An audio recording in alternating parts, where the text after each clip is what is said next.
Hello, my name is Roberto. In this video, I want to show you the first part of my conversation with Professor Emeritus James Lamiell. In this interview, I talked to him about his book from 2019, which is titled Psychology's Misuse of Statistics and Persistent Dismissal of its Critics. So, in this interview, Professor Lamiell first introduces himself and his motivations to write this book, and following that, he also then talks about statisticism, which is the main topic of his book. And then after that, Professor Lamiell will discuss what are the impacts of statisticism on modern psychology, both impact that has already had, but honestly also the impact that it still has on modern psychology. So if you also don't know what this book is about, you can check out my book commentary video, which I have already posted, and you can find the link in the description. But anyway, I really hope that you enjoy this first part of the conversation. So here it is. Yeah. Well, I was born in 1950 in Northeast Ohio, a city called Canton, which is a little south of Cleveland. I went to undergraduate school at Bowling Green State University, which is in Northwest Ohio. And then from there, I went directly to graduate school, PhD work in psychology at Kansas State University in Manhattan, Kansas. And I was at Kansas State from 1972 until 1976 when I got my PhD, and then I took my first academic position at the University of Illinois in Champaign-Urbana. I was there from 1976 until 1982. My wife and I have two children. They were both born in Urbana. They're now in their 40s, of course. In 1982, I had the opportunity to relocate to Georgetown University in Washington, D.C. And so I went to Georgetown in 1982, and I officially retired from Georgetown in 2017. And as I mentioned briefly to you along the way, I did 3 sabbaticals, all in Germany, because by this time my interest in William Stern had awakened. So I was in Heidelberg in 1990, and I was then in Leipzig for 6 months again in 1998, and I was then in Hamburg in 2004. And as you may know, Hamburg is where Stern held his last academic appointment, and from where he fled Germany in 1934, staying briefly in the Netherlands, then he went on to the United States. So that's it in a nutshell. Yeah. Oh, and then one question about this. All of these 3 sabbaticals, these locations that you mentioned, were 100% decided by the work that you had to do? Or was it like, did you have an option of where to go, or how was this? I had an option of where to go to undergraduate school, limited mainly by funds. I come from a family that was certainly not poor, but we were of modest income. I'm one of 9 children. Yeah, okay. And, Where on the order are you? I'm 4th. I have 3 older sisters and 5 younger sisters. Okay. Wow. Yeah. So big family. My father made a modest income, and so as I said, we weren't poor, but he had to watch the funds. And so when came time for me to go to college, I couldn't just pick any school that I wanted to go to. I had to pay attention to how much it was going to cost. And as an Ohio resident, state schools in Ohio are relatively cheap compared to private schools. And so I elected to go to a state school in Ohio. I got admitted to a couple of programs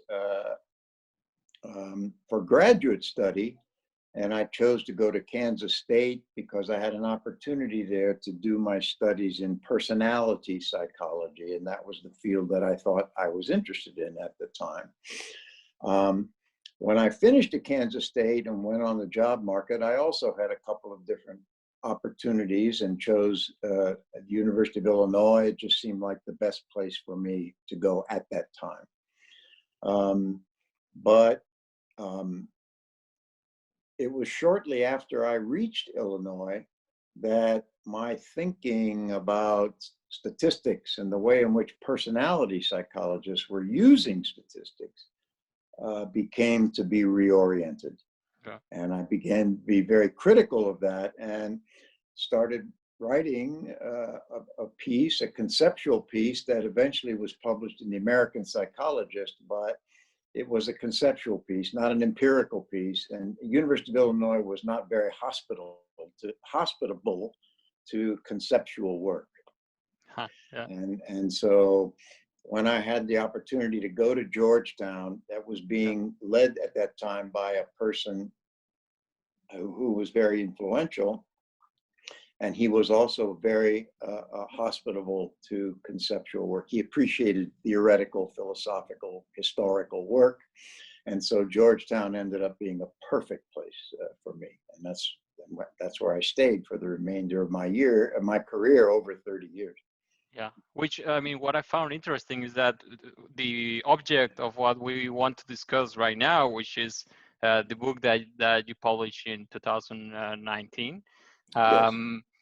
You actually have a chapter where you explain this kind of developments, right? The second chapter where you say, okay, you introduce it as an autobiographical chapter mostly, right. And you explain this kind of process because as I was reading him, okay, I got the idea that it was a topic that you came across and the critical thinking kind of was sparked in you, and that led to where basically the whole story of your career, right? I think, or most. Yes, really, you're right. Yeah. You're absolutely right.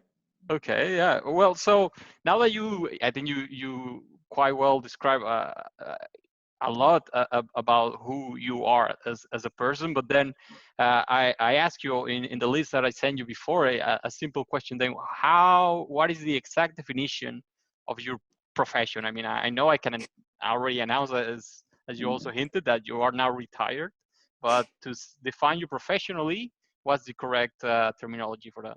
Well, I'm an academic psychologist. I'm not a practicing clinician. I have no clinical training, never did any clinical work at all. So I'm an academic psychologist with interests in theoretical and philosophical psychology and the history of psychology. So that's as precise as I can be. And then as you may know, the American Psychological Association is broken down into divisions. There are over 50 divisions in the APA. I think it's up to 60 right now, somewhere near there. And people are often identified in terms of what divisions of the field they belong to. I belong to a division of general psychology, theoretical and philosophical psychology, and history of psychology. And I've been president in the past of both theoretical and philosophical psych division and of the history of psychology division. So those have been my main professional affiliations for a long time. Right. All right. Yeah. Thanks. Now, the big question that follow up, let's say this starting point to me was, okay, if I put myself, let's say, my experience as a psychologist in contrast to what I already know from you, it was, okay, historian and philosopher of psychology. From how I was educated as a psychologist, then it becomes like, okay, so of course, I am not a historian. I don't. I was taught a bit about the history, of course, of psychology and about the philosophy, but you never go that deep, at least in the type of education that I follow. And I have followed a couple of programs, but you realize that that's not the core. Maybe at the beginning only, right? That's right. So the questions that I had was, okay, I want to have a clear idea of how is it to be a historian and philosopher of psychology. So the question was, how was kind of like a typical working day for you? What did you work with? What were you doing? How did it look? Yeah, well, of course, being affiliated with a university, one of my main responsibilities was teaching. Yeah. So I taught courses. My specialty in graduate school was personality psychology. And so when I went to Illinois, I was expected to teach courses in personality. Yeah. And so that's what I was doing. But when I started to have doubts about these statistics, as I described in chapter 2 that you read, I came to realize that the important work for me to be doing was not more empirical work using methods that I had become to doubt, but was rather to try to conceptualize this problem and publish on it so as to make the point to other psychologists who would then hopefully come to appreciate it. And so I essentially dropped the empirical work, started doing the conceptual work. And back at that time, the American Psychologist, which was then and still is the most read journal in psychology, American psychology at least, was publishing conceptual articles. And so I thought that would be appropriate outlet for this kind of work. Along the way, there was the second European Conference on Personality was held in Bielefeld, in what was then West Germany, in 1984. I went to Bielefeld and participated in the conference, and in fact gave a paper that was based on my American Psychologist paper. And one of the attendees at that conference, a Lothar Laux, who is a German psychologist, he's retired now, but still as emeritus at the University of Bamberg in the south of Germany. And in the meantime, we became very close colleagues and friends. But at the time in Bielefeld, I was just meeting him, and he had said to me, "Have you ever heard of William Stern?" And I said, "Oh yeah, he was the IQ guy." Everybody knows him, you said. Yeah, right. And Laux was very patient with me and explained, yeah, he was Lamiell, but you know, if you read William Stern, you will see that he did a lot more than that. And that's what kind of sparked my interest in reading William Stern, because Laux was telling me that what I was saying was compatible in many ways with things that Stern had believed and written. And so that's when the interest in Stern became alive. And the further I went with that, the more my interest expanded beyond research methods and statistics and into the philosophy of psychology and indeed the history of psychology. And of course, learning German and being able to come to read German opened up a lot of historical material to me. Wundt and Windelband and other that I would never have been able to examine except for the German. So the interest in the philosophy and history of psychology kind of grew as my work in studying German grew. Yeah. Well, now precisely, I would like to kind of announce and jump into the main topic. As I said, the book. I would like to just kind of repeat the title of the book, because this is what, of course, this is the first thing I saw when I was looking around, looking for some information. And the title was is Psychology's Misuse of Statistics and Persistent Dismissal of its Critics, right? So at the beginning, I think I told you I was looking for statistical textbooks. I was trying to, understand what I thought I already knew and to keep myself refreshed. I mean, I don't think this is or has ever been one of my strengths, even though I have put a lot of effort into it. But I was looking for this. So I read the first part of the title, and I was like, okay, I know this is a topic in psychology. I think most people recognize that, right? That the statistics and the way social sciences that it is used or misused, as the title says, it's a thing, right? That it has to be discussed usually. But then the second part of this title is very, very, very clear. and it's very, very, very descriptive of what the book is about, which is the persistent dismissal of its critics. And when I read that, I was like, whoa, okay, so this is not a statistical textbook. This is something else. No, no. And then, you know, I just went through it, and that pretty much led, of course, to this request for this interview.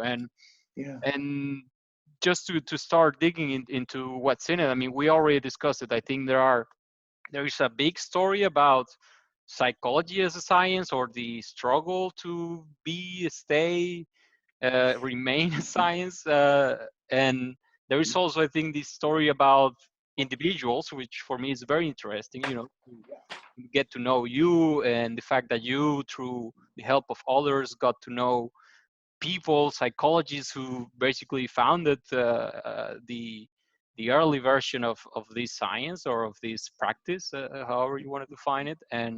And all of these were, you know, through just connections of people working, people trying to understand, pick up the ideas of somebody else, and that has led us basically to the day of today, right? So for Yeah. me, it's very interesting that in this kind of large story of what the field is trying to become, or is, in whatever state it is, yeah, you know, it's here for a reason, and it happened because of the acts of many individuals, which might have been more right or wrong depending on what they experienced or saw or Yeah. understood.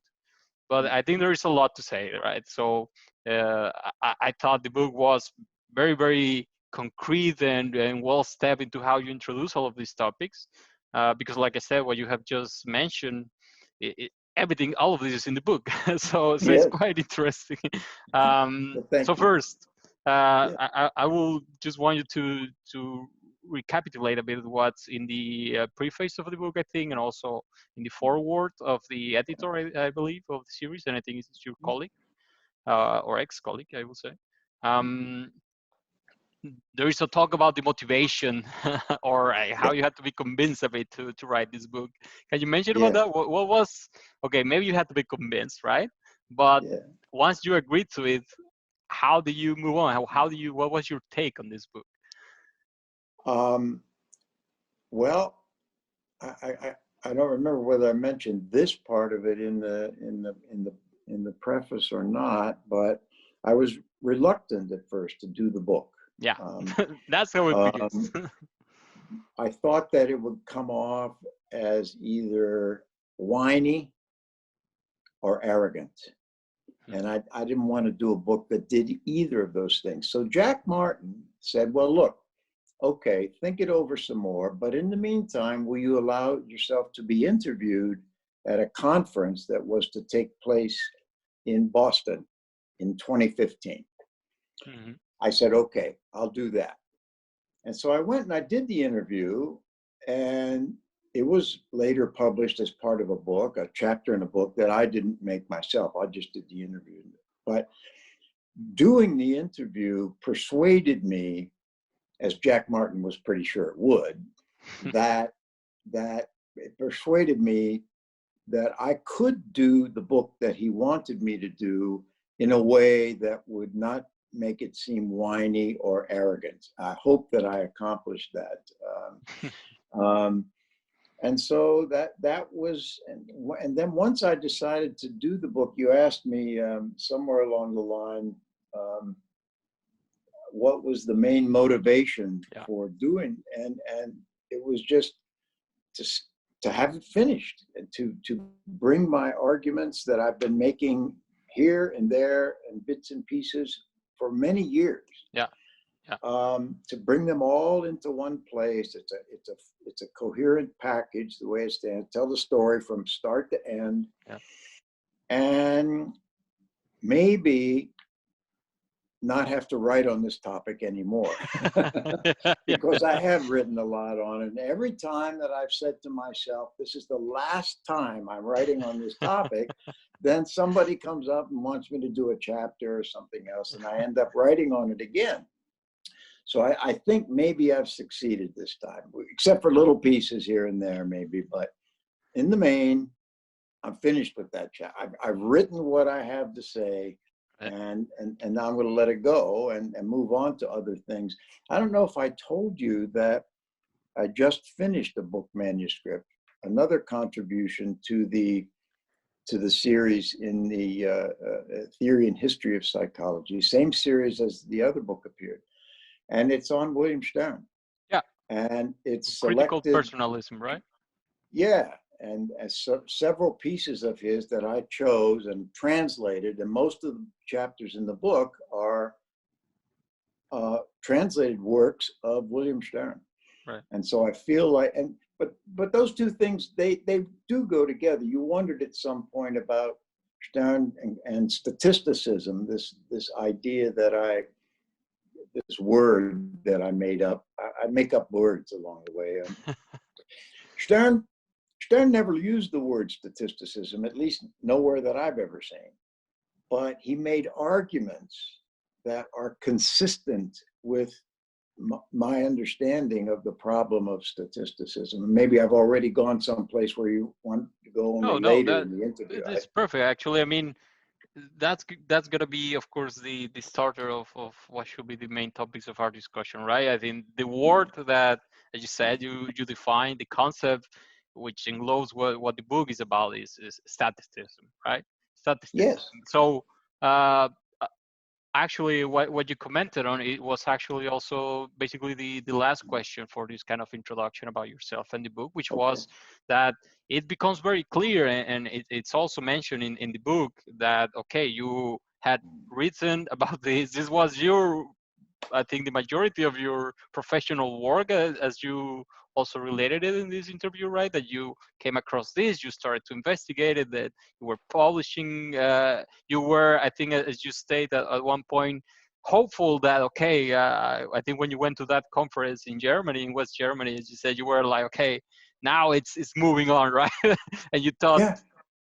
Psychology will change. Everybody will pick up on this, which I think it's a common feeling for a lot of scientists that, or even maybe more hopeful on these times, but to say, okay, my paper or my ideas will catch on to everybody, Yes. right? I did think that, and I thought it would happen pretty quickly. And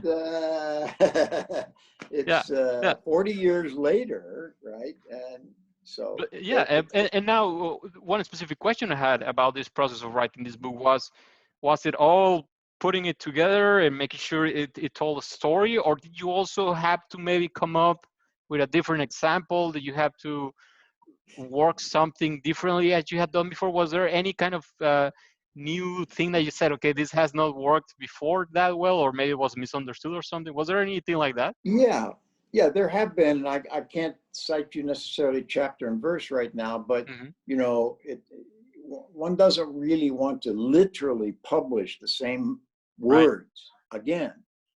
And so you figure out new ways to say things, new ways to organize ideas. And I like to think that as I've done this over the years, the argument has gotten clearer and it's gotten sharper. It's still the same argument. So in that sense, it's not new, but the way it's being put forward, the way it's being expressed, the way it's being illustrated is a little bit different every time. Right. And I figure out, you know, different ways of saying these things and finding connections between things I've written and things that have been written by others, including but not limited to William Stern. Before I wrote that book, I didn't really know about Fred Kerlinger's use of the troublesome paradox expression that he used. And I discovered that in my research going into this book. It's like, of course, there it is again. And so that was new. I'd never written about that before, except in the interview that I did with Jack Martin in 2015. I knew it by then, but I hadn't seen it before. And so that was a new aspect of it. And I don't remember I think the first time I used the term statisticism Mhm. in print was in a journal article that I did in 2010. If my memory is correct, that's the first time I used it. I had never used it before. Yeah. And it just, sometimes these words just come to me, you know? Yeah, but I mean, I think we're all familiar with the isms, you know, this kind of Exactly. definition. So it comes, and one being, I think, a researcher or an academic, I think one instantly makes the connection. So I think the term, at least for me, I think I immediately knew what you were referring to when I read it, especially reading all the context that you were introducing in the book. And I asked you that question just because, as you read the book, you have these examples and this knowledge of, you know, psychologists and individuals who had said this or that and made certain arguments, and you, in this book, there is like counter argument for all of them about why this might not be accurate as some people thought they were Yeah. when they wrote that. So one starts to think, okay, how were you able to have all this counter evidence or evidence on your arguments in such a concrete way? So I think we will discuss some of that during the interview, and Okay. that's why I had that first question, like, okay, because if you knew, let's say, if this was a new topic for you in your career, I think it would have been impossible to have this kind of thorough collection of Oh, yeah. evidence, right? Oh, yes, I think so. This is the culmination of, well, decades Right. of work and reading. And yeah, it's, and some of it was newly discovered. For example, I wrote in the book about um, passages in which Anne Anastasi, who's an author of a major differential psychology textbook, and went to like 7 editions or 8 editions over the course of the 20th century. Very, very influential. And how where passages are in there where she actually lined herself up with Thorndike and with Münsterberg. And I hadn't known that. I knew that that must have been the case, but I wasn't familiar with actual textual passages Mhm. that show that. And other aspects of how she, the several of prominent writers in differential psychology who, like Anastasi, Kurt Pavlik in Hamburg of all places, and others, were regarding Stern's 1911 book as the second or revised edition of the 1900 book. And he clearly, I wanted to show you this. I don't know if you can see it very clearly. Yeah, I could see it. Right there. This is the title page of a facsimile edition of Stern's 1911 book that was organized by Kurt Pavlik, Yeah. and it talks about this book as anstelle einer zweiten Auflage des Buches, and then on the psychology of individual difference. So that means in place of a second edition.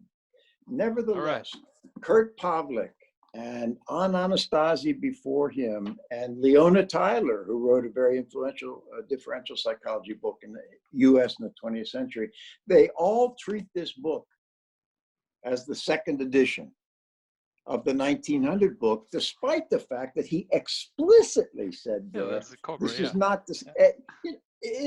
It's unbelievable. Yeah. So, No, this, I think, sorry, but the context of this, as we have already hinted, I think a few times, it's part of the point, I think, right? Part of that second part of the title of the book, as I mentioned, right? The persistent dismissal of its critics. I think we can address this specifically as we go through these topics, because I think, for example, I was just thinking with what you were saying that I think nothing explains better that second part of the title, as you having to cite also arguments or defending yourself and citing papers from 3 years ago by now, I could say, but 2018, you know, like where these ideas that you are offering counter arguments to, or providing evidence of what you're stating is what applies, then yeah, okay, it's obvious that the problem is still there, the misconceptions are still there, right? So I think that's part of the discussion. But maybe Professor, it's good to then name or we already named it, but define the topic that we're talking about, which is, as you call, statisticism. Can you offer a brief description of what this means? Yeah, I would characterize it in my own words, and I think I used words very close to this in that 2010 article. The unshakable belief that psychologists have that statistical analyses can uncover the most important truths about human behavior. Right. And I quote in the book, and I'll read it again here, a British historian by the name of Henry Thomas Buckle, who published a book, and it was a history of civilization in England. And there's a quote in that book where Buckle writes, "From carefully compiled statistical facts, more may be learned about the moral nature of man than can be gathered from all the accumulated experiences of the preceding ages," like back to Socrates and Plato and right. This is all. Now, when you have that much faith in statistics and statistical knowledge, you have been infected by statisticism, and that is the clearest expression of it that I know how to give. All right. Well, look, let me quote. I will repeat the definition that is given in the foreword by your colleague about statisticism, just so it's clear to everybody what we're talking about, because I think that's the point, right? We need conceptual clarity about what we're discussing, because maybe I say maybe, I think you will say most definitely, but psychologists don't always put enough time or effort into this, because maybe they have been taught that there is more to be done about doing the technical parts of the science, let's say. But okay, this is the quote. Statisticism is the fact that based on descriptive or inferential statistical analysis of aggregated data, I think that's one of the main things, from many individuals, one cannot claim any knowledge about individual persons or how they might react to the variables and context of psychological research as reported and generalized, right? So it's basically what you said. Once you work with aggregated data about individuals, basically you are there and you can not make claims, right, of knowledge about a specific individual. Is this how you understand, right? Yes, that's very clear. Now, the passage that you actually read might have been from the foreword. Yes. That was written by Jack Martin, not by me. Yeah. Okay. So, but he makes the point. He makes it validly. Would you say, for example, that will you kind of shift around a bit how it is in the foreword and how you conceive it? Oh no, I say what he wrote there is accurate. What I gave you was a more general characterization of statisticism, and what Jack Martin is writing about is the way in which statisticism surfaces or appears in mainstream psychological research. But the point is exactly the same, and it is a valid point. And is that clear enough, or should I no, I think it is clear. But the next question, let's say, because I think it's good right now to talk about this, let's say, in general, we could say of the of what it is. And one of the general questions I have, one of the first one is, okay, what does this mean, or what is the impact of this in contemporary psychology? So we have already said a bit about it, but what does this mean? What does this kind of perception or misperception or misconception causes for psychology as a science? Well, what it has done is it has led to the disappearance of psychology, but an unrecognized disappearance, if that's possible. What's happened is the field has been transformed from psychology into psychodemography. What is in place in mainstream thinking right now isn't psychology. It is a species of demography. We can call it psychodemography as a bow to the reality that many investigators are studying variables of a psychological nature: sensation, perception, judgment, emotion, etc. So there is that component to it. Nevertheless, the knowledge that is being generated through the research is knowledge of populations. Yeah. And that's what makes it demography. Right. And the mistake is that if we have knowledge of populations, then we must have knowledge of the individuals within those populations. And that's where the troublesome subtlety comes up, Roberto, because the test question is, I've got this aggregate knowledge. Let's say I've got a knowledge of a correlation in a group of individuals for SAT scores and grade point averages. Mm-hmm. So if I know a person's SAT score, what can I claim to know about that person's grade point average on the basis of this correlation? And the answer is nothing. Person's SAT score is S, let's say. What's the grade point average? The only answer that a person in possession of this statistical knowledge can give that's valid is, I don't know. Okay, forget that first person. Let's go to the second person. There's his SAT score or her SAT score. What's his or her grade point average? Answer, I don't know.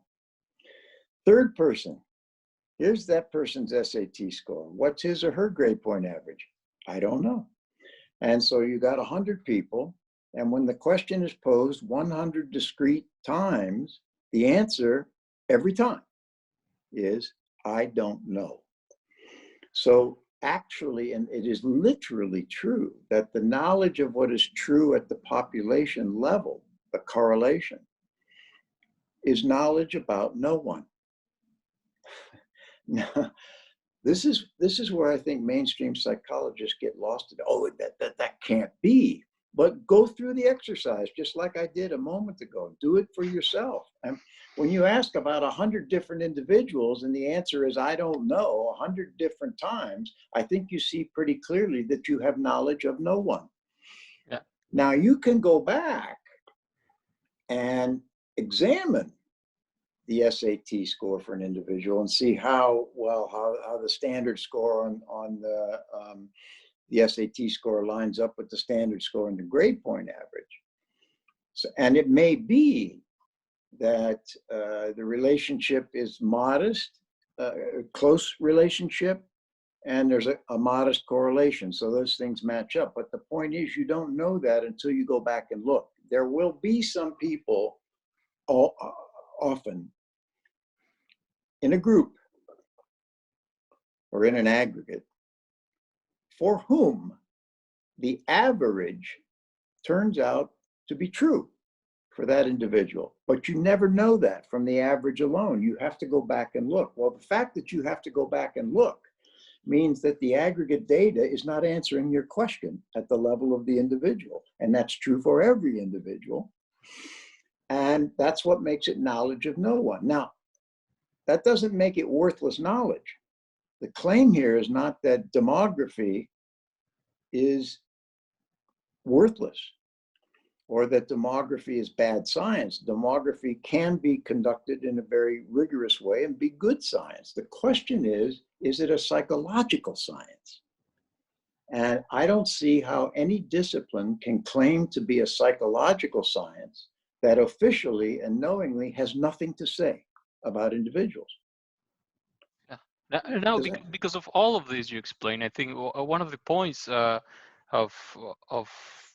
the book is precisely, as you mentioned before, as let's say at least one person who defined this as, okay, this whole topic could be just a troublesome paradox, right, Curling? Yeah, right. You clearly start off and say no, and then you have like 5 more or more psychologists, very high profile psychologists who discussed this, rejected each other, and it seems that what prevailed is not what you just explained, but basically the opposite, right? That were aggregated data and statistical analysis on this, and then making claims out of this to make claims on what the individual psychology or the psychology of an individual can be or is. That's where the problem begins. So the point is clear, right? That this is not something trivial. This has implications for what psychology has been doing and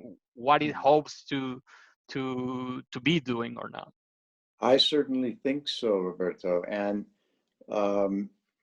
as you saw in the book, I have to address myself to that other problematic concept in psychology, problematic because it's misunderstood, and that is probability. Because people will say, well, I can make a probabilistic knowledge claim about this individual. And now we have to examine the nature of probabilistic claims. And I wrote about this at length in the book, I'm sure you know, and I can go on, talk more about it if desired, but the bottom line is it doesn't hold up. Right. When the probabilistic knowledge is based on analyses of aggregates, you cannot make a valid claim to knowledge about the probability of an individual because their probabilistic knowledge about aggregates is knowledge of the proportion of people in a population that will conform to some criterion, whatever that happens to be. And whether this person in the population will conform to that criterion is something on which the available knowledge is silent. It doesn't have anything to say. You can, as I point out in the book, it is possible to secure probabilistic knowledge about individuals. And the way in which you do that is you make multiple observations of the same individual. Now you have a database that which you can use to make valid probabilistic statements about individuals. But in population level research, that's not what's done. The multiple observations come from discrete observations of many different individuals and not many observations of the same individual. And psychologists have gotten very comfortable in the belief that these are just 2 different means to the same end. Right. And they clearly are not 2 different means to the same end. They're 2 different means to very different ends. And one of them could be relevant to psychology. My insistence is that the other is not. Right. It's not irrelevant. And again, that's also addressed in the last chapter of the book. But it can serve only as the source of hypotheses that might in turn be tested about individuals. The research itself is not a test of those hypotheses. Yeah, definitely. I think that's what I was sharing to you, my experience of reading this book, because you have these very clear concepts, ideas. Like imagine when as studying of psychology or a practitioner, anybody, let's say like myself or around that starts reading, okay, knowledge of no one, and and starts Yeah. to pick up on these philosophical concepts or ideas, or basically just critical thinking about what we're doing. Yeah, I think it's very, to me, it was not a surprise that kind of the world, as you see it, starts shattering a bit in terms of what you have been trained to do or what you thought you knew.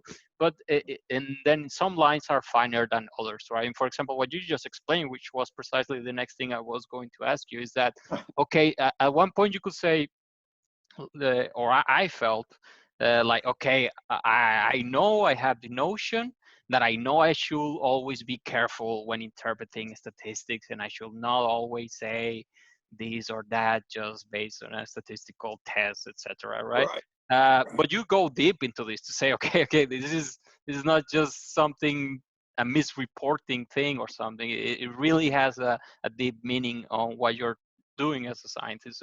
And to me, I think the point about explaining the what probabilistic knowledge is, and the difference you make between subjective claim of knowledge, which is, as I understand, of course, that what you recommend everybody to do if they are or what you know everybody should be doing when they are treating results from aggregated data, right? That you can always say, okay, if I have data from 50 people and 50 said red and or I mean for 40 said red and the other 10 said blue, then I might strongly believe that the next person I ask might say red, right, or not blue. Yeah. You can Right. have that kind of subjective beliefs. That's okay. It's probabilistic. It's subjective. But I Right. cannot say, oh yeah, this next person or any person in that group will be red, because there is no connection there. Is that a correct example also? Not only can't you say this person will be red, but nor can you say, I know that the probability for this next person being Right. red is 0.8. Yeah. No, it isn't. It's 1 or 0. Yeah. It's True. never 0.8. You can say things like, and I have had this say to me as though it's an answer to the criticism.